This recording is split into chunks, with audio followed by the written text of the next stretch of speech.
श्यामल कोमलांगम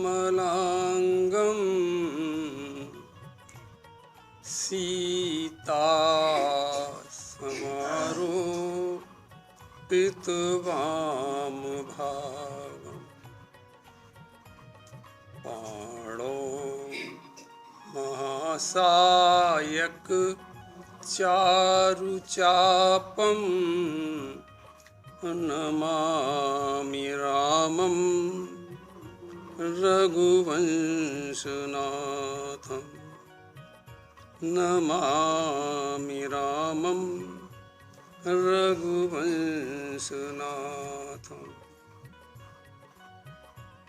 जनकसुता जगजननी जानकी अतिशय प्रिय करुणा निधान की ताके जुगपद कमल मनावो जासु कृपा निर्मल मति पावो निर्मल मति पावो कुंद इंदु समदेह उमारमन करुणायन जाहि दीन पर नेह करहु कृपा मर्दन मयन करहु कृपा मर्दन मयन जय जय जय हनुमान गोसाई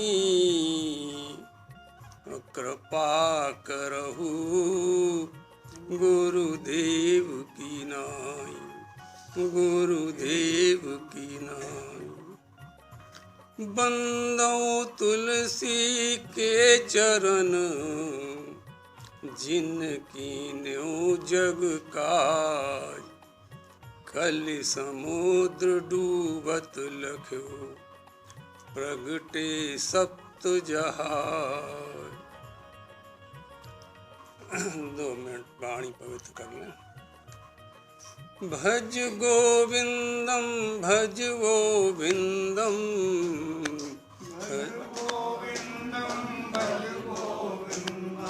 भजो रे भाई गोविंदम भज गोविंदम भज गोविंदम भजो रे भाई गोविंदम श्री राम जय जय राम श्री राम जय जय राम श्री राम जय जय राम श्री राम जय जय राम श्री राम जय जय राम।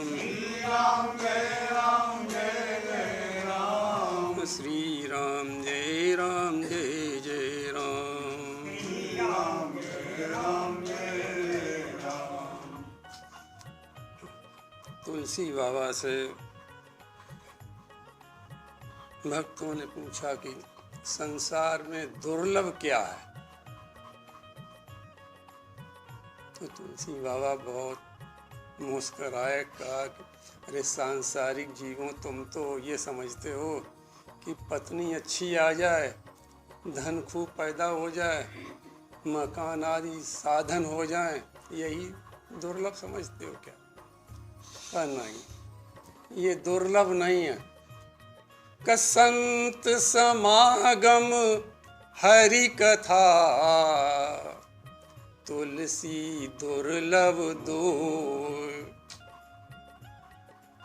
संत का मिलना हो जाए और भगवान की कथा प्राप्त हो जाए, जो बहुत दुर्लभ है। भगवान की कथा अति दुर्लभ है। कसुत दारा अरु लक्ष्मी पापियों के घर हो। का ये जो तुम समझते हो दुर्लभ, तो पापियों के यहाँ भी मिलेगी, अधर्मियों के यहाँ भी मिलेगी, लेकिन उन अधर्मियों के यहाँ क्या नहीं मिलेगा? का भगवान की कथा नहीं मिलेगी, राम कथा नहीं मिलेगी, कृष्ण कथा नहीं मिलेगी। तो का इसलिए दुर्लभ क्या है कि संत समागम हरि कथा तुलसी दुर्लभ दो। का भगवान की कथा बहुत दुर्लभ है। जो दुर्लभ भगवान की कथा है वही भगवान की कृपा से तुलसीदास जी उसकी रचना करना चाहते हैं। अरबों खरबों की संख्या में सीताराम जी के नाम का जप करने के बाद तुलसीदास जी ने सोचा कि ऐसा ग्रंथ तैयार किया जाए जिसमें राम कथा रूपी गंगा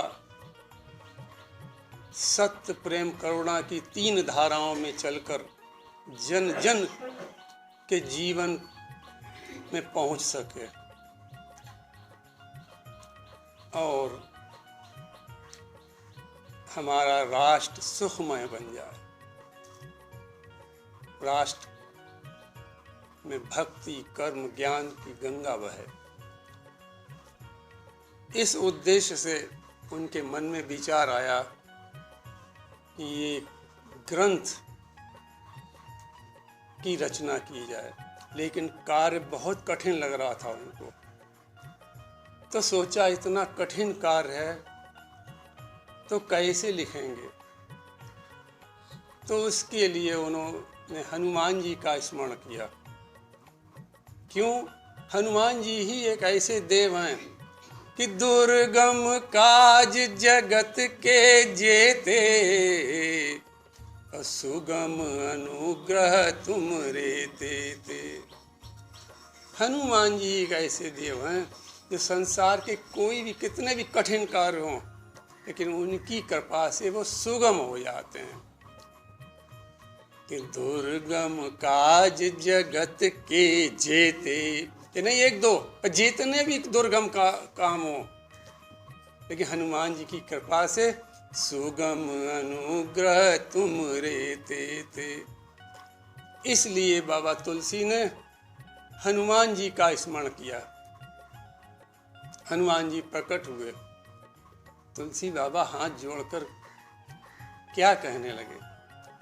निज बुद्धि बल भरोस मोहि नाही, सूझ नए कऊ अंग उपाऊ, मन मति रंक मनोरथ राऊ।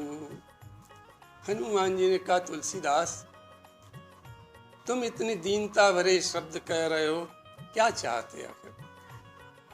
तुलसी बाबा ने क्या कहा? हे प्रभु, का हमारी बुद्धि तो बड़ी चंचल है और कर्म ज्ञान उपासना जब तब इनका कोई बल नहीं हमारे पास जो इनका भरोसा किया जाए। हमें कोई उपाय नहीं दिखाई पड़ता है। मन और मति तो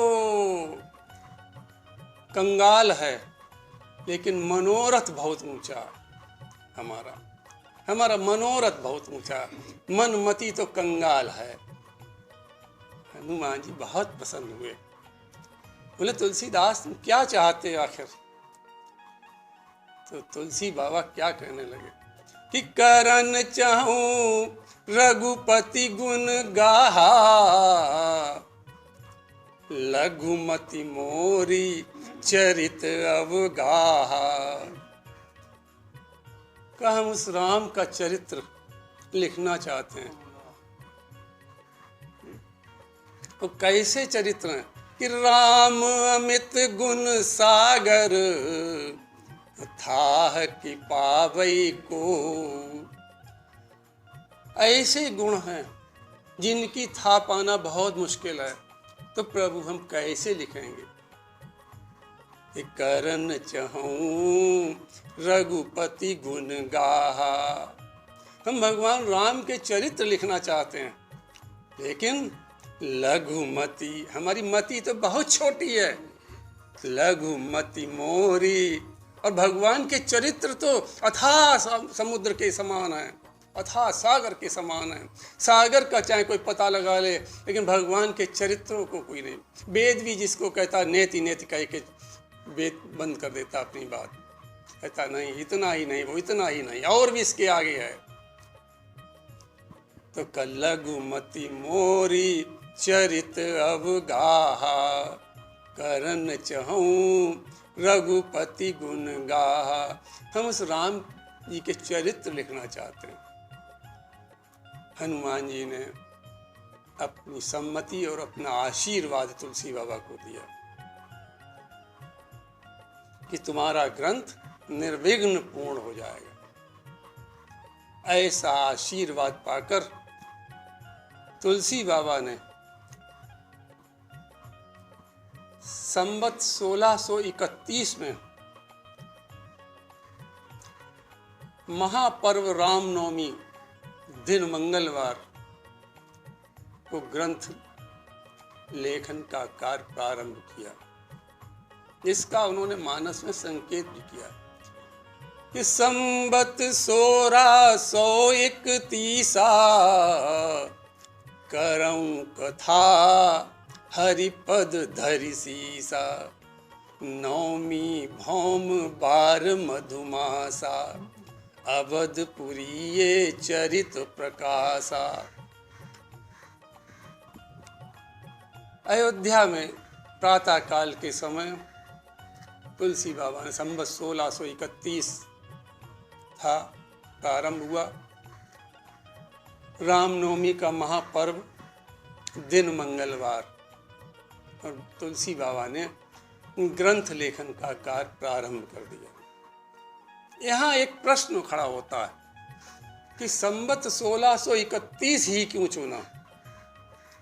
भाई 1630 में भी लिख सकते थे, 1632 में भी लिख सकते थे, लेकिन संवत 1631 को ही तुलसी बाबा ने क्यों चुना? उसका बहुत गूढ़ कारण। देखो, राम जी 16 कला के अवतार हैं।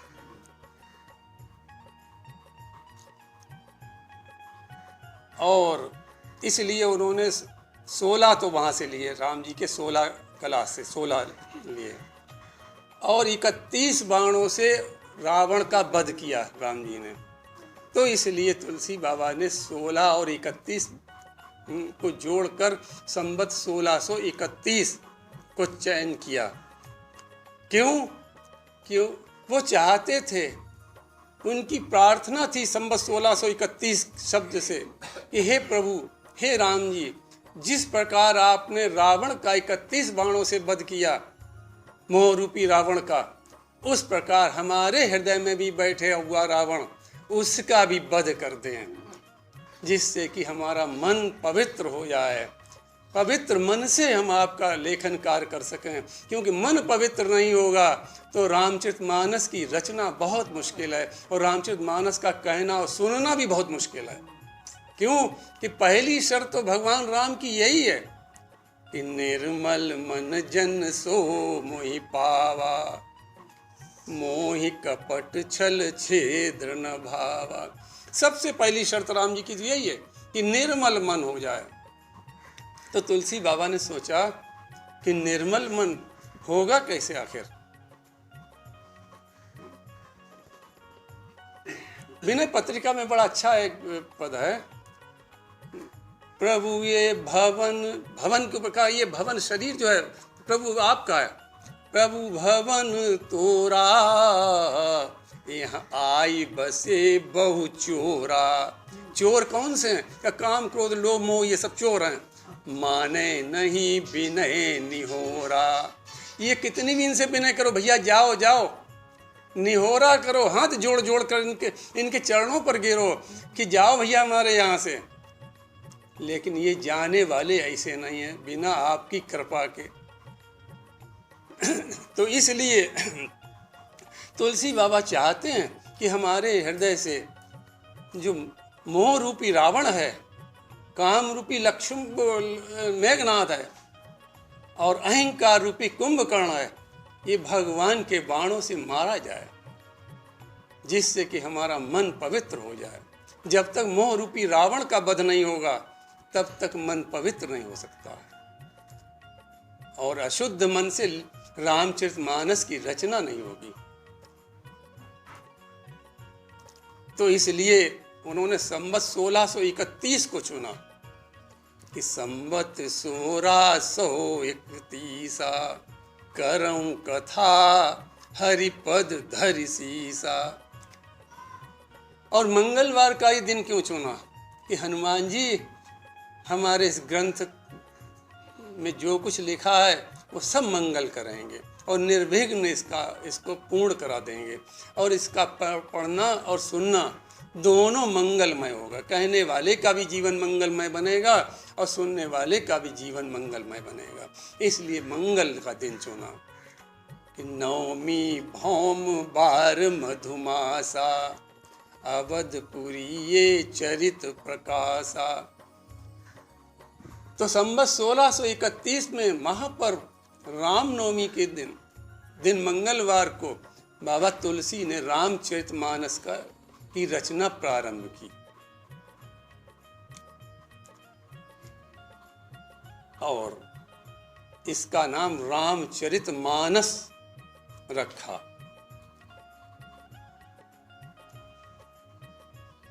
ये नाम शिव जी ने अपने रामचरितमानस को पहले ही दे दिया था। शिव जी ने अपने रामचरितमानस की रचना कर और अपने हृदय में उसको रख रखा था। सती काल में तो कोई उत्तम अवसर ऐसा नहीं आया कि जो रामचरितमानस प्रकट हो, लेकिन पार्वती जी जब आई तो उनका अपार प्रेम देखकर रामचंद्र जी के चरणों में और राम कथा के प्रति जिज्ञासा देखकर शिव जी ने उनको सुनाया। इसका वर्णन तुलसी बाबा ने ग्रंथ में किया कि रच महेश निज मानस राखा और पाई सुसमऊ शिवासन भाखा ताते रामचरित मानस बर धरेउ नाम हिय हेरि हरष हर। तुलसी बाबा ने कहा हमने कोई नया काम नहीं किया। भगवान शिव ने इसका नाम रामचरितमानस रखा था, हमने भी इस ग्रंथ का नाम रामचरितमानस रख दिया। हम कोई नया काम नहीं करेंगे, हम तो पूर्वजों की लकीर पर चलेंगे, पूर्वजों की मर्यादा को बनाए रखेंगे। का प्रथम मुनिन हरि की रति गाई और तेहि मग चलत सुगम मोहि भाई। का जो मुनियों ने पहले कहा वही हम भी कह रहे हैं, उसी की हम भी रचना कर रहे हैं, हम कोई नया काम नहीं कर रहे। देखो आप इतना बड़ा ग्रंथ की रचना करने वाले की दीनता देखें, आप दैन्यता देखें, नम्रता विनम्रता देखें। इतना बड़ा ग्रंथ लिखा, हनुमान जी की कृपा प्राप्त हुई, शिव जी की कृपा प्राप्त है, शिव जी का आशीर्वाद प्राप्त है, लेकिन फिर भी क्या कह रहे हैं कि प्रथम मुनिन हरि की रति गाई। अरे हमसे पहले भी लोग गा चुके हैं, हमको पहले गाने वाले नहीं, अरे हमसे पहले बहुत मुनि गा चुके हैं भगवान के चरित्र। तो प्रथम मुनिन हरि की रति गाई और तेहि मग चलत, उसी रास्ते पर हम चल रहे हैं, सुगम मोहि भाई। भाव इसका ये कि हमारे पूर्वज जिस मर्यादा का पालन करते रहे, हम सबको उसी का पालन करना चाहिए। ये ग्रंथ संदेश देता है कि अपने पूर्वजों की मर्यादा को बनाए रखना चाहिए। और तुलसी बाबा ने रामचरितमानस 7 कांडों में रचना की। पहला कांड बाल कांड है जो 361 दोहे का है। बाल कांड के मंगलाचरण जो किया वो 7 श्लोक और 5 सोरठों से किया। देखो हमारे ऋषि मुनियों ने मंगलाचरण शब्द कहा। मंगलाचरण का अर्थ है कि मंगल आचरण हो, यानी मतलब यह है कि इस ग्रंथ के कहने और सुनने वाले का जीवन मंगलमय बने, ऐसी आशा की हमारे ऋषि मुनियों ने। इसलिए आरंभ प्रारंभ ये कुछ नहीं लिखा, का मंगलाचरण, और इस ग्रंथ का भी मंगल हो। तो मंगलाचरण में तुलसी बाबा ने 7 श्लोक और 5 सोरठों से प्रारंभ किया। 7 का बहुत महत्व है मानस में। 7 ऋषि हैं हमारे, 7 सरोवर हैं, 7 प्रमुख नदियां हैं, 7 दिन हैं जिनको आज तक कोई बदल नहीं पाया। 7 दिनों को कोई 8वां दिन नहीं कर पाया आज तक। न अंग्रेज कर पाए, अंग्रेजों ने अंग्रेजी में नाम बदल दिए, हिंदी से अंग्रेजी कर दिया, लेकिन 8वां दिन नहीं कर सके। न कोई वैज्ञानिक कर पाया। जो हमारे पूर्वजों ने 7 दिन बना दिए, ऋषियों ने 7 दिन बना दिए। 7 दिन 7 श्लोकों का महत्व क्या है कि हम कथा निरंतर सुने, 7 दिन सुने। 7 श्लोकों की रचना जो गोस्वामी जी ने की मंगलाचरण में, उनका संदेश यही है कि राम कथा को हम 7 दिन सुने। सुख भवन संशय समन दमन विषाद रघुपति गुण गना, तजी सकल आस भरोस गावई, सुनहि संतत। संतत माने लगातार, 7 दिन सुनहि संतत 60 मना। और भी एक जगह संकेत किया कि मुनि दुर्लभ हरि भगत नर, पावई बिनहि प्रयास, जे यह कथा निरंतर, सुनहि मान विश्वास। निरंतर सुनो, 7 दिन सुनो। तो इसलिए 7 श्लोक से मंगलाचरण प्रारंभ करके गोस्वामी जी ने संकेत दिया कि ये कथा 7 दिन सुनना। ऐसा नहीं एक दिन सुनाओ क्या सुनने चले, नहीं, 7 दिन कथा सुनो। इसलिए 7 श्लोकों में मंगलाचरण किया। पहला श्लोक, वर्णानामर्थ संघानाम रसानाम छंदसामपि, मंगलानाम च कर्तारो,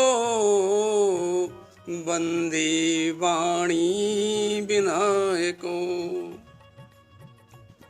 वंदे वाणी विनायको।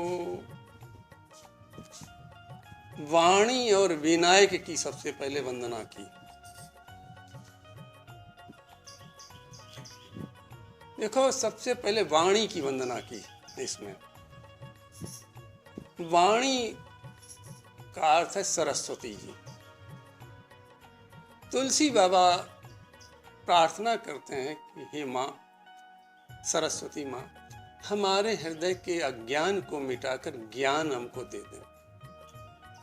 क्योंकि जीवन में जब तक अज्ञान है, हृदय में जब तक अज्ञान है, तब तक ज्ञान नहीं आ सकता। और जब तक अज्ञान है तब तक किसी भी देव की वंदना भी सही ढंग से नहीं हो सकती। हम शब्दों से चाहे कुछ कर लें लेकिन हृदय से नहीं हो सकती। और परमात्मा तो हृदय की बात सुनने वाला है, शब्द नहीं सुनता, हृदय सुनता है। तो कहा मैं तो भगवान के रामचरित भी करना है और इसके लिए गणेश जी की भी वंदना करनी है अभी, जिससे कि कार्य मंगलमय हो। लेकिन करें कैसे जब तक हमारे जीवन में अज्ञान है? तो इसलिए सबसे पहले वाणी की, सरस्वती की वंदना की माँ हमारा अज्ञान मिटा के हमको ज्ञान प्रदान करें। अब ऐसे समझें कि किसी कमरे में अंधेरा है और आप लाठी डंडा लेके खूब पटको कमरे में कि अंधेरा भाग भाग भाग, लेकिन अंधेरा भागने वाला नहीं है। यदि छोटा सा दीपक उस कमरे में जला के रख दिया जाए तो अंधेरा अपने आप गायब हो जाएगा। ऐसे ही हम चिल्लाते रहें काम क्रोध लोभ भागो भागो भागो, ये कभी नहीं भागने वाले हैं। यदि ज्ञान का छोटा सा दीपक जला के हम हृदय में रख लेंगे तो ये स्वतः ही भाग जाएंगे, भगाना नहीं पड़ेगा इनको। तो इसलिए तुलसी बाबा अपने हृदय में ज्ञान चाहते हैं, जिससे कि हम गणेश जी की आगे वंदना कर सकें और वंदनीयों की वंदना कर सकें। इसलिए सबसे पहले उन्होंने वाणी की वंदना की, उनसे ज्ञान प्राप्त करके अपने अज्ञान को मिटा के फिर गणेश जी की वंदना की कि हे गणेश जी, हमारे इस ग्रंथ का विश्राम निर्विघ्न हो जाए और इसके कहने सुनने वालों, पढ़ने वालों का जीवन मंगलमय बन जाए, ऐसी आप कृपा करें। इसलिए सर्वप्रथम वाणी और विनायक की वंदना की गई। दूसरा भाव इसका यह है कि वाणी और भक्ति ये नारी वर्ग की हैं, स्त्री वर्ग में आती हैं। तुलसी बाबा संदेश देना चाहते हैं कि ये ग्रंथ भक्ति प्रधान होगा और इसमें नारियों का बहुत सम्मान होगा।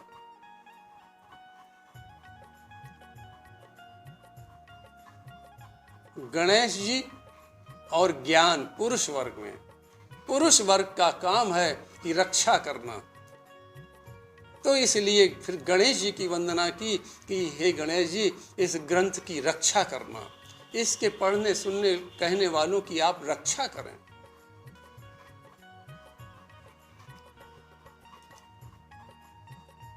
और वाणी विनायक की वंदना करने का और कारण है कि वाणी विनायक, अब विनायक को आप विच्छेद कर दें, वि और नायक अलग अलग कर दें,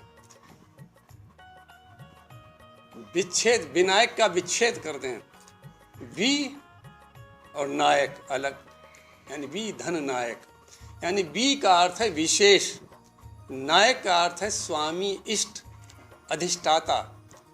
वाणी के विशेष नायक भगवान राम हैं और सामान्य नायक ब्रह्मा जी हैं, क्योंकि ब्रह्मा जी की मानस पुत्री हैं ये।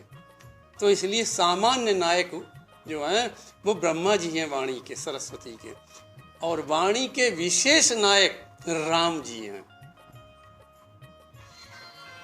जेहि पर कृपा करई जन जानी, कवि उर अजिर न चावत वानी। भगवान राम जिस पर अपनी कृपा करते हैं तो उसके हृदय में सरस्वती को भेजकर और जैसा चाहते हैं वैसी रचना करवाते हैं। कवि उर अजिर न चावत बानी। तो विशेष नायक राम जी हैं वाणी के। ब्रह्म वैवर्त पुराण में ऐसा लिखा है कि एक कल्प में सरस्वती जी भगवान राम के मुख से प्रकट हुई। तो इस नाते से भी राम जी विशेष नायक हैं सरस्वती के। तो का वाणी विनायको, यहाँ वाणी के विशेष नायक राम जी की वंदना की गई कि वाणी के विशेष नायक रा और माँ दो अक्षर हैं, तो इसलिए राम जी की वंदना की गई विनायक कहकर।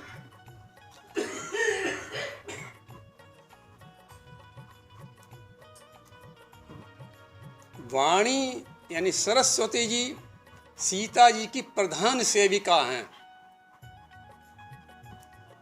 इस नाते से भी वाणी की सर्वप्रथम वंदना की गई। देखो, वाल्मीकि ग्रंथ सीता चरित प्रधान ग्रंथ है और रामचरितमानस भी सीता प्रधान ग्रंथ है। आप कहेंगे कहाँ प्रमाण है? आप देखें इसी मंगलाचरण के श्लोकों में आप देखें कि पहले सीता जी की वंदना हुई, उसके बाद राम जी की वंदना हुई। सीता जी की वंदना देखें, उद्भव स्थित संहार कारणीम क्लेश हारणीम सर्वश्रेष्ठकरीम सीताहम नतोहम राम बल्लभाम। और फिर उसके बाद राम जी की वंदना हुई, रामाख्मीशम हरिम, ये कहकर राम जी की वंदना हुई इसी मंगलाचरण में। और फिर जब वंदना का कार्यक्रम चला तो उसमें भी सीता जी की पहले वंदना हुई कि जनक सुता जग जननी जानकी अतिशय प्रिय करुणा निधान की। इस सीता जी की पहले वंदना हुई। फिर राम जी की वंदना, पुनि मन बचन करम रघुनायक चरण कमल बंदऊं सब लायक। ये राम जी की वंदना। कारण इसका यही कि ये ग्रंथ सीता प्रधान ग्रंथ है, सीता चरित प्रधान ग्रंथ है। और बात तुलसी ने एक चौपाई भी लिखी कि सती शिरोमन सिय गुण गाथा। अरे सीता जी क्या है? सतियों की शिरोमणि है, उनकी गुण गाथा इसमें लिख रहे हैं हम। सती शिरोमन सिय गुण गाथा, तो ये भी ग्रंथ सीता प्रधान ग्रंथ है। तो इसलिए सीता जी की पहले वंदना है इसमें।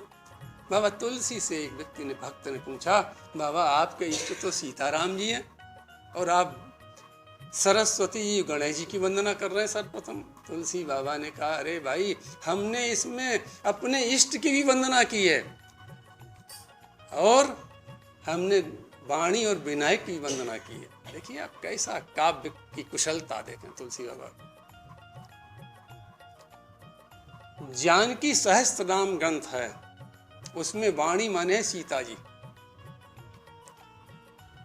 और विनायक के माने है जो सबका नायक है, सबका अधिष्ठाता, सबका स्वामी है, सबका ईश्वर है, सारे ब्रह्मांडों का मालिक है, वो है राम।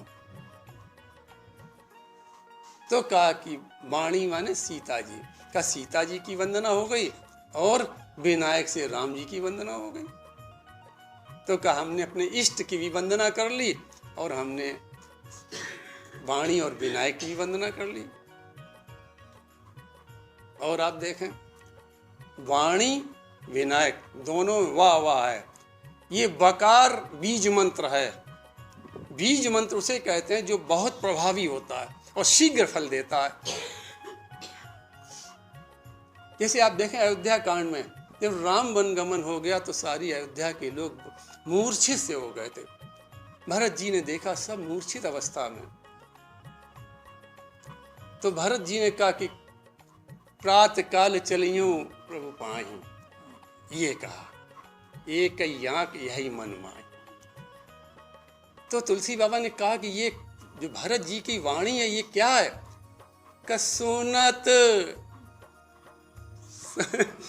का ये जैसे सुना, ये क्या था? का बीज मंत्र था। सुनत सबीज क्या ये मंत्र है ये, सुनत सब मंत्र सबीज जनु जागे का ये मंत्र, इसने सबीज मंत्र का काम किया। सुनत सबीज मंत्र जनु जागे, सारे लोगों की मूर्छा दूर हो गई। तो सबीज मंत्र बहुत प्रभावशाली होता है और शीघ्र फल देता है। तो ये वाणी में भी हुआ है पहले और विनायक में भी हुआ है, तो और मानस के प्रारंभ में भी हुआ से प्रारंभ हुआ मानस, और मानस का विश्राम भी वहाँ पर हुआ, मानवा वहाँ पर विश्राम हुआ। तो इसका कारण यह है कि ये वकार बीज मंत्र है। तंत्र शास्त्र में लिखा है कि बीज मंत्र बहुत प्रभावशाली होता है और शीघ्र फल देने वाला होता है, ऐसा तंत्र शास्त्र में वर्णन है। तो क्या ये बीज मंत्र है, वकार बीज मंत्र है, ये बहुत शीघ्र फल देने वाला है।